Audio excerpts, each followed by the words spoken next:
Bonjour et bienvenue sur Entre Terre et Ciel podcast, le podcast spirituel qui s'adresse à vous qui avez besoin de vous ancrer dans votre vie quotidienne et de développer votre conscience.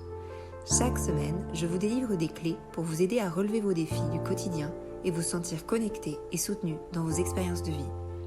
Je suis Adélia, je suis guide holistique, enseignante en développement personnel et spirituel, clairvoyante et médium, et je vous accompagne à travers mes pratiques telles que le développement de l'intuition et des perceptions subtiles, l'énergétique, la cartomancie, l'astrologie et le développement de la conscience afin de vous aligner dans votre vie et d'en faire une expérience vertueuse et pleine de sens. Entre Terre et Ciel est donc destiné à toutes les personnes intéressées par ces pratiques, ainsi qu'à ceux qui sont en quête d'une spiritualité incarnée, ouvrant la porte à des applications dans la vie quotidienne. N'hésitez pas à me soutenir en vous abonnant et en notant ce podcast, et je vous souhaite une belle écoute.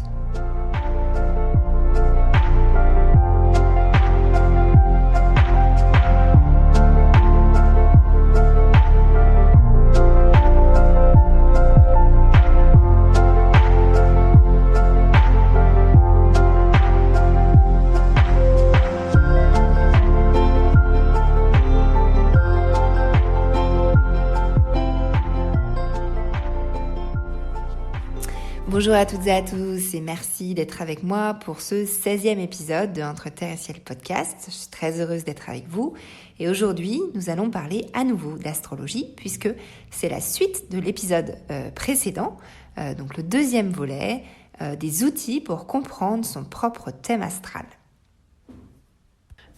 Ensuite, la balance du 24 septembre au 22 octobre, c'est donc la planète qui est associée à la balance, c'est Vénus, la maison, c'est la maison 7.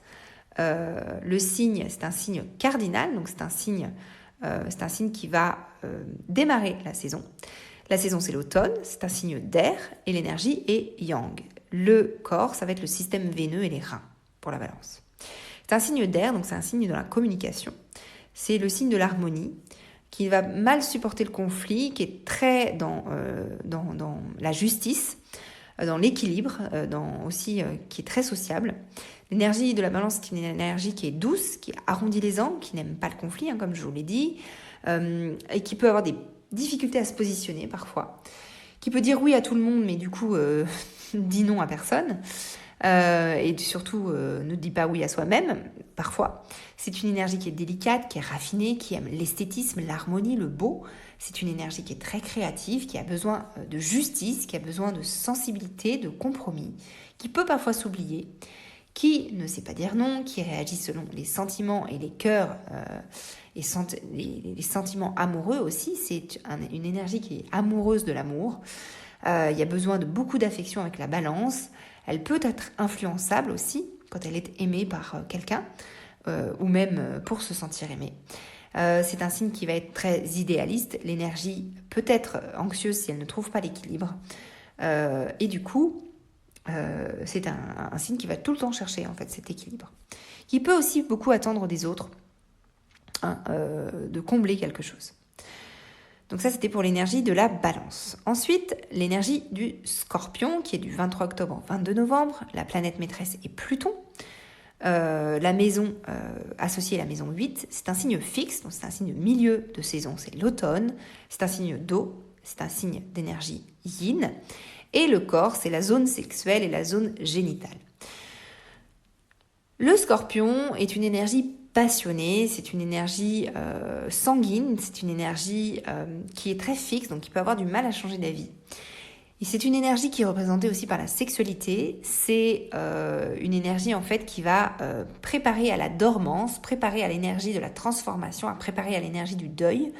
C'est une énergie qui rentre à l'intérieur de soi, c'est une énergie d'introspection qui est très reliée en fait au monde de la transformation, à tous les deuils, à toute la mort, la remise en question, mais qui est quand même obstinée, puisque c'est un signe fixe.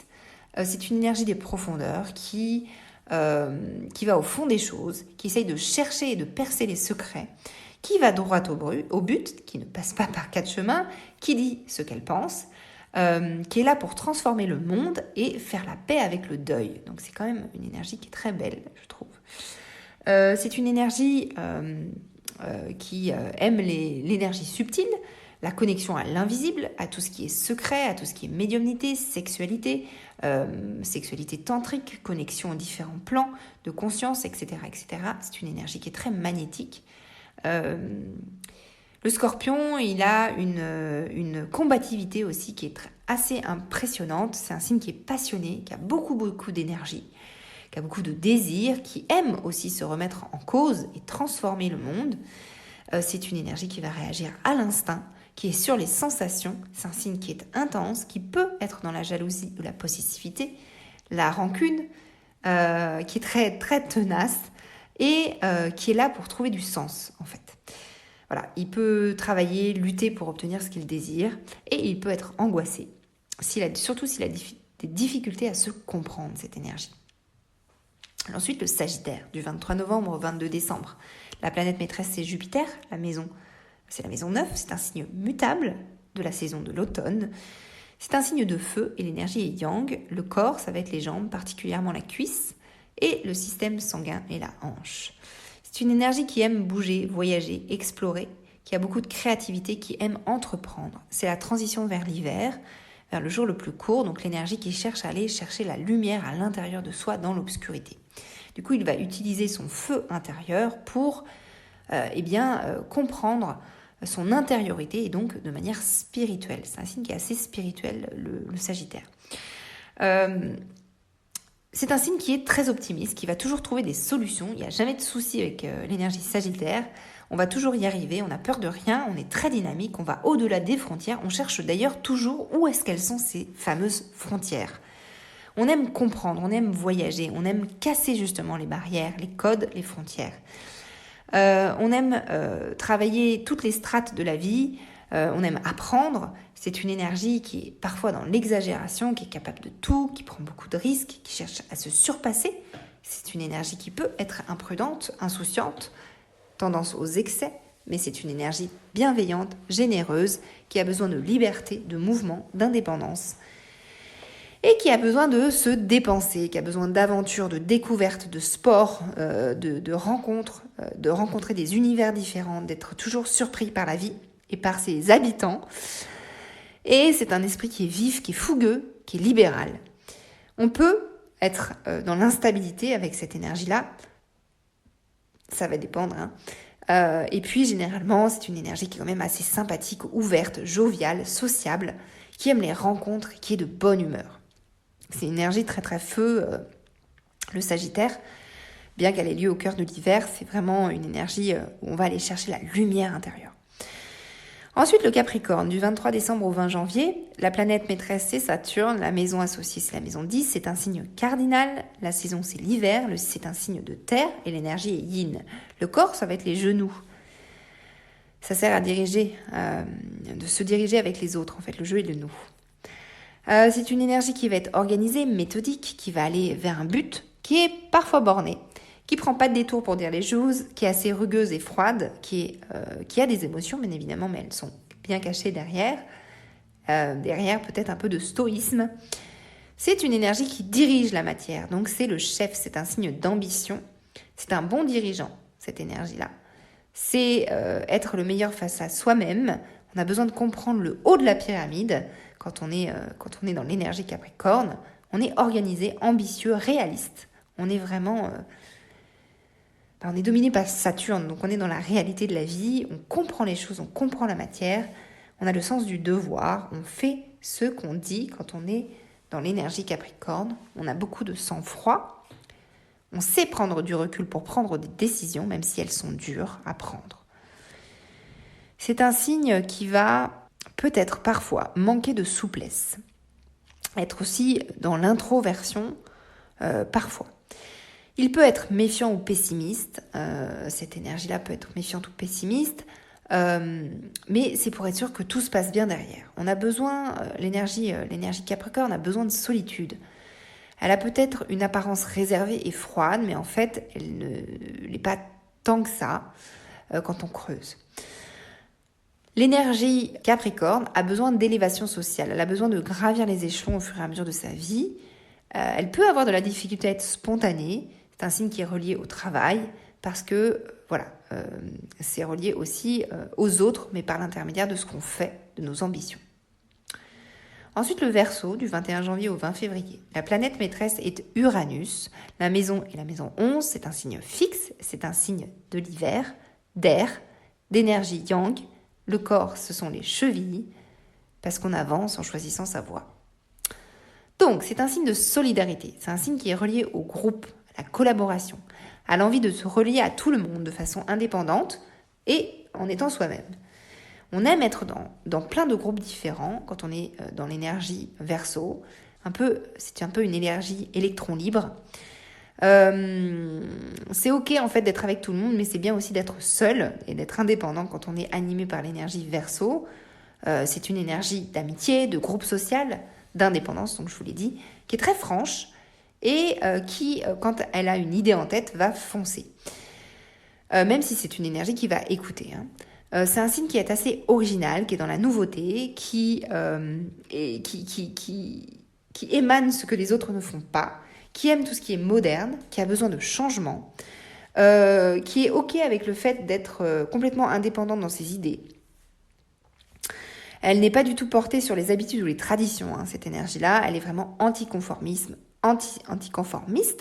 antisociale, même des fois, quand elle est trop.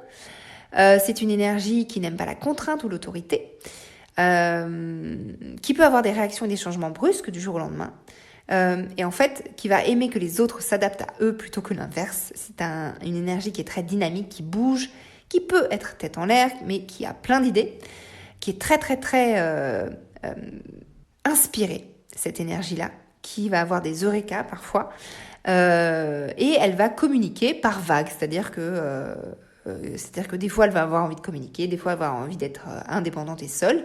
Voilà, c'est un signe qui va être rythmé. C'est un signe, du coup, qui a beaucoup besoin de reliance avec les autres, quand bien même elle décide, cette énergie-là, quand est-ce qu'elle a besoin de reliance.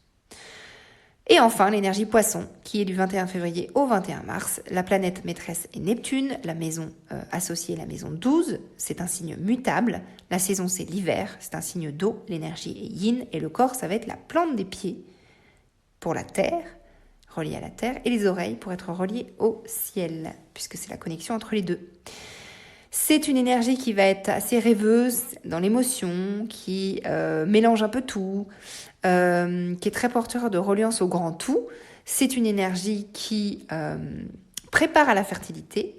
C'est une énergie qui a besoin de se mélanger, des fois un peu trop, puisqu'elle ne sait plus qui elle est. C'est une énergie qui est très instinctive, qui est très émotionnelle. La vie terrestre peut être un défi pour cette énergie Poisson. C'est une énergie qui est très réceptive, qui a beaucoup de pressentiments, qui fait peut-être même des rêves prémonitoires parfois. C'est une énergie timide mais sociable, qui peut être dans la rêverie, parfois trop connectée, et qui a besoin de présence. C'est difficile en fait parfois pour l'énergie Poisson de comprendre son identité. Donc on peut être un peu ambivalent, on peut changer d'attitude, on peut être instable. C'est une énergie qui est lunaire, mais qui est parfois même insaisissable, avec une communication qui peut être complexe parfois. La persévérance peut être compliquée avec l'énergie Poisson. Par contre, elle va aimer se relier à certaines causes, plus grandes que soi, pour avancer. C'est une énergie qui peut avoir besoin de travailler sur la confiance en soi, et qui va être dévouée pour les autres, parfois trop. Elle aime se rendre utile aussi, et c'est une énergie extrêmement artistique, qui aime se relier à l'amour universel, au grand tout, au on ne fait qu'un avec l'univers, et qui peut-être parfois a un rapport compliqué avec la matérialité du monde. Voilà pour l'énergie Poisson, mais c'est une énergie qui est très intuitive, profondément intuitive, et qui peut parfois être dans la clairvoyance, la clairaudience, quand on est vraiment relié, et qui aime d'ailleurs tous ces aspects de la vie. Voilà pour les énergies en fait des signes. Donc avec ça, eh bien vous pouvez regarder un petit peu votre thème et savoir un petit peu les énergies qui vous animent le plus dans votre thème, avec toutes ces descriptions. Et après, eh bien il faut essayer de combiner un petit peu tout ça pour savoir un petit peu ce qui vous anime, puisque vous n'avez pas qu'une énergie de signe, mais vous en avez plein. Et ensuite, je vais vous parler un tout petit peu des planètes pour que vous puissiez justement comprendre quand telle planète va incarner tel signe, comment ça va se passer? Donc, pour les planètes, je vous ai dit, le soleil, c'est vraiment l'identité, l'ego, c'est la volonté, les objectifs de vie. Ça va être aussi tout ce qui est de l'ordre de la création. C'est relié au masculin, au yang. C'est notre énergie yang. C'est relié aussi à l'autorité, au père, à l'autorité paternelle. Voilà, ça peut être une façon d'exprimer notre potentiel. Ça symbolise aussi tout ce qui est nos objectifs de vie. C'est son rôle, c'est vraiment de s'affirmer, de s'extérioriser, de rayonner notre énergie. La lune, donc, c'est aussi important que le soleil. La lune, c'est vraiment notre monde intérieur, notre sensibilité, nos humeurs. C'est notre fécondité, la façon aussi de voir notre vie au foyer. C'est relié à la femme, à l'épouse, à la mère. Ça a une fonction vraiment de sécurisation et aussi tout ce qui est de l'ordre de notre émotion et de la manière dont on va passer notre émotion. Donc, on est d'accord, je fais un aparté. Si vous avez une lune en Lion, donc il faut que vous regardiez donc la lune c'est tout ça, notre monde intérieur. S'il est Lion, il ne va pas s'extérioriser, notre monde intérieur, de la même façon, on ne va pas l'extérioriser de la même façon que si on était Vierge. Si on est Lion, on va être plus rayonnant peut-être, on va être dans la générosité, etc. Alors que si on est Vierge, peut-être on va être plus dans la retenue, parce que ce n'est pas exactement le même genre d'énergie.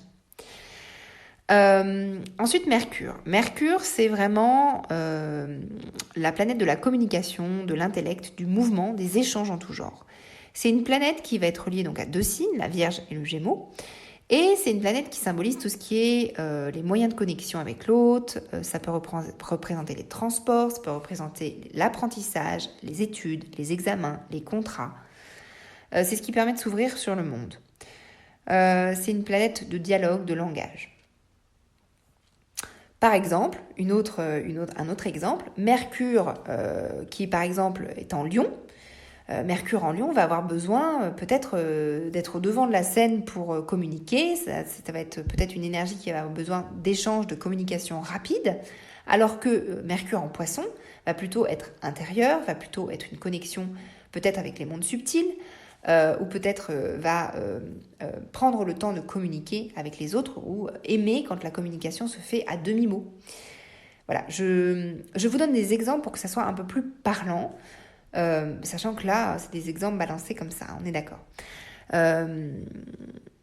Ensuite, je vais parler aussi de Mercure pour la rétrogradation. La fameuse rétrogradation de Mercure, tout le monde en parle, c'est intéressant. On n'est plus en rétrogradation de Mercure depuis quelques jours, quelques semaines. En fait, pourquoi est-ce qu'on dit oui, il y a des problèmes de transport, de communication, etc. quand Mercure rétrograde? Parce que Mercure, c'est la planète de la communication, la planète des transports, la planète de tout ce qui rentre en communication avec l'autre. La planète des contrats, la planète de tout ça en fait. Donc effectivement, quand elle rétrograde, son énergie n'est pas exactement vécue de la même manière. Je pense que je ferai de toute façon un épisode spécial rétrogradation pour que vous puissiez comprendre, puisque c'est vraiment quelque chose qui m'intéresse beaucoup, la rétrogradation, et je trouve qu'il y a beaucoup de dogmes maintenant qui sont présents justement avec les rétrogradations de planètes, et particulièrement Mercure. Vénus, maintenant. Vénus, c'est la planète de l'amour et de la relation. C'est comment on vit nos relations aux autres. Ça symbolise les sentiments, la sensualité, le plaisir, la séduction, mais aussi tout ce qui est beau, tout ce qui est esthétique, tout ce qui va amener quelque chose de doux. Avec Vénus, on peut aussi parler de valeur et d'argent. Dans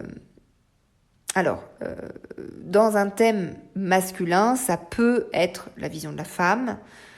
Chez une femme, ça peut être sa vision d'elle, bien que je mets ça entre guillemets. Donc, Vénus en Lion ne va pas donner la même chose que Vénus en Poisson.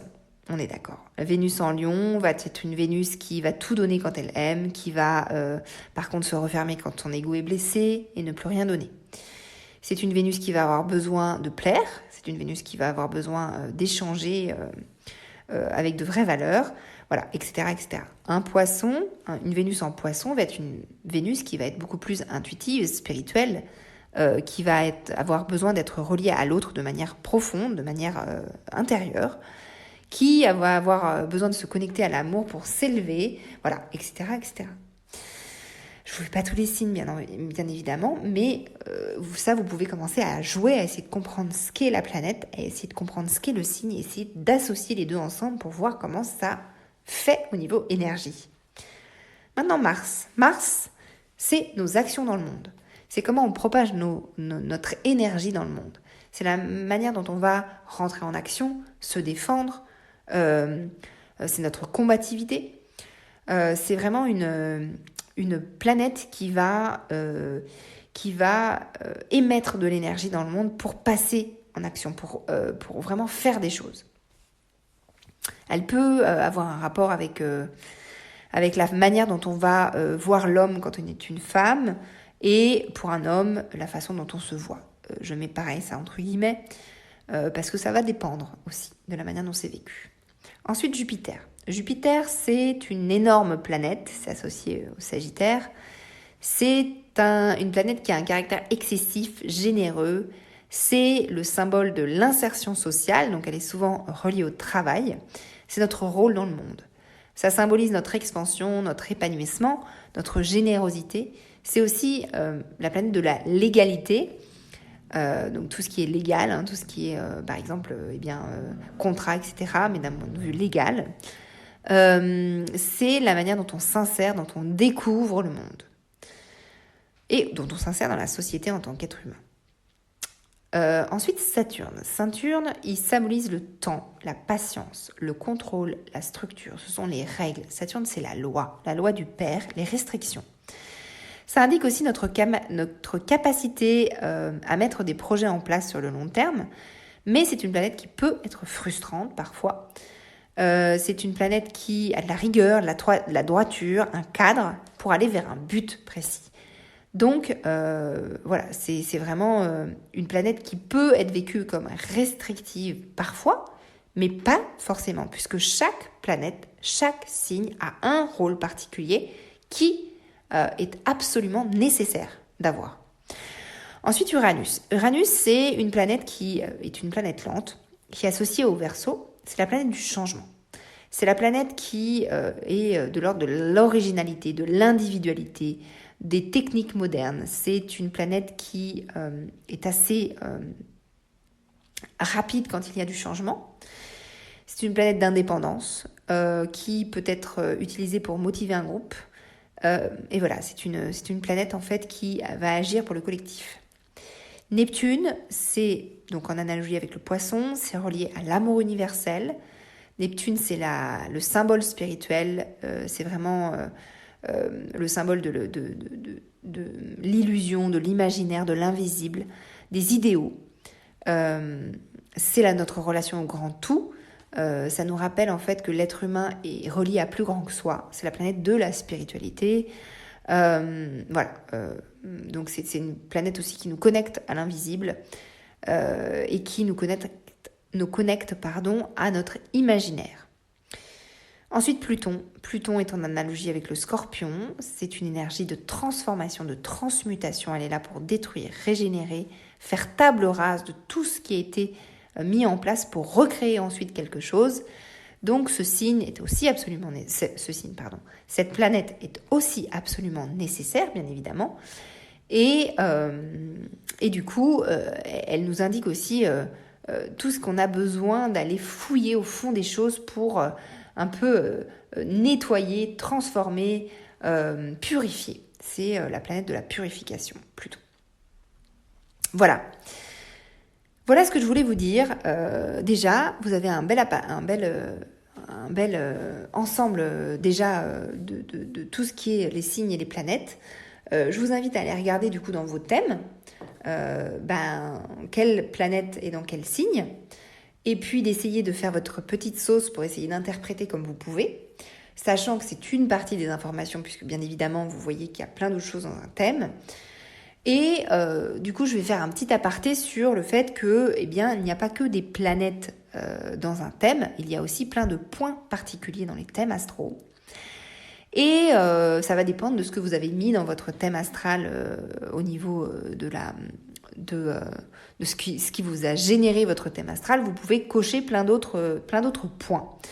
Vous avez par exemple des astéroïdes particulières, vous avez des points particuliers. Vous avez Chiron, vous avez la lune noire, vous avez aussi les nœuds lunaires qui sont très importants. Les nœuds lunaires, ça va indiquer un peu votre chemin de vie. Et donc voilà, vous n'avez pas uniquement les planètes, vous avez aussi d'autres points dans votre thème astral que vous pouvez aussi regarder. Vous avez aussi par exemple la part de fortune, etc. Et qui en fait va vous donner d'autres indications encore, puisque je ne vais pas rentrer dans les détails, mais chaque point a une indication particulière à vous fournir au niveau du signe aussi qu'il porte. Donc ça aussi c'est très intéressant. Donc vous voyez bien que vous n'êtes pas uniquement votre signe solaire, vous êtes bien plus que ça. Et puis toutes ces planètes en plus vont communiquer entre elles et vont vous indiquer encore plein d'autres choses. Du coup, vous voyez que vous avez beaucoup de choses qui vous animent, bien plus que votre simple signe solaire, que vous êtes bien plus que ça, et même bien plus encore, puisqu'il y a plein de points dont on n'a pas parlé. Donc j'espère que cet épisode vous a plu. J'ai essayé de vous faire vraiment un panel de ce que vous pouviez regarder dès à présent.